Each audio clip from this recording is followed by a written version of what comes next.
స్వరాజ్యం నా జన్మ హక్కు. ఈ గర్జన ఎక్కడి నుంచి వచ్చిందో తెలుసా? ఒక పాఠశాల ఉపాధ్యాయుడిగా మొదలై విప్లవవీరుడిగా దేశం మొత్తాన్ని మారుస్తూ సాగిన ఓ మహానీయుడు గొంతది. ఆయనే బాలగంగాధర్ తిలక్. విప్లవాన్ని కలకత్తా నుంచి మహారాష్ట్ర వరకు విస్తరింపజేసినవాడు. ఆంగ్లేయులను ఎదిరించడానికి, ప్రజలను జాగృతం చేయడానికి కేసరి అనే పత్రికను స్థాపించాడు. పత్రికలో ఆయన రాసిన మాటలు బ్రిటిష్ పాలకుల గుండెల్లో పిడుగుల్లా పడేవి. హిందూ ముస్లిం ఐక్యతకు మొదటి నినాదం తిలక్ నుంచే వచ్చింది.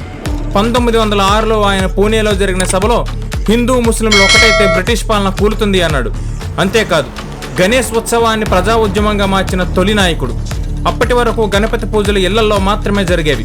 ఉత్సవాల ద్వారా ప్రజల్లో దేశభక్తిని రగిలించాలనే లక్ష్యంతో కేవలం గణేష్ ఉత్సవాలు మాత్రమే కాకుండా మరాఠా యోధుడు ఛత్రపతి శివాజీ జయంతోత్సవాలు కూడా జరుపుతూ భారతీయులను ఐక్యం చేసిన గొప్ప నాయకుడు తిలక్.